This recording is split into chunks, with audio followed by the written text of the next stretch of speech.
பாருங்கள் 4 புள்ளி 2 வரிசை 2. இப்போ இதில் இன்ட்டு மாதிரி போட்டுக்கோங்க. முதல்ல எப்போதுமே கோடு போடும்போது மெல்லிஸாக போட்டுக்கோங்க. அது நீங்கள் போட்டது கரெக்டாக அப்படின்னு ஃபாலோ பண்ணிவிட்டு ஸ்கெட்சாக போட்டுக்கோங்க. இப்போ பாருங்கள், மெல்லிஸாக போட்டுக்கோங்க. ஏன்னா கொஞ்சம் அட்ஜஸ்ட் பண்ணுற மாதிரி இருந்ததுன்னா நீங்கள் திக்னஸ்ஸாக போடக்கூடாது. போட்டாச்சா? இப்போ இதை வந்து நல்லா இப்போ ஸ்கெட்ச் பண்ணிக்கோங்க.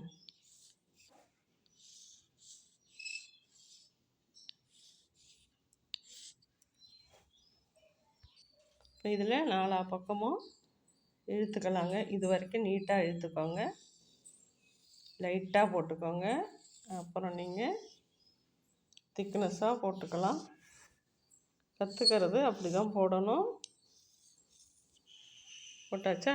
இப்போ வந்து நல்லா அழுத்தி இப்போ பாருங்கள், 1 லைன் 2 லைன். இப்போ வந்து அப்படியே இழுத்துட்டு வாங்க. போட்டாச்சா? அடுத்த லைன் அதே மாதிரி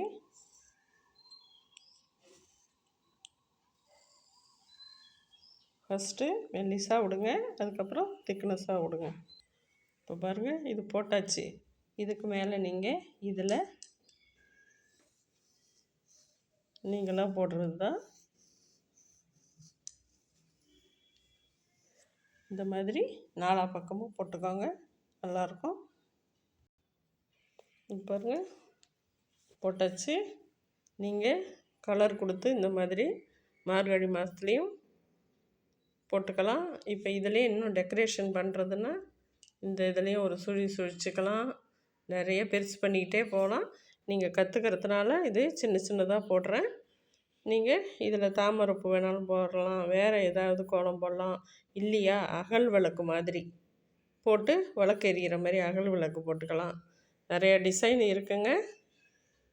நீங்கள் எந்த டிசைன் உங்களுக்கு வருமோ அதே போல் இன்னும் அதிகமாக போடுறதுனா நீங்கள் ட்ரை பண்ணி கற்றுக்கலாம். கற்றுக்கிறதுக்காக தான் நான் சின்ன சின்னதாக போடுறேன்.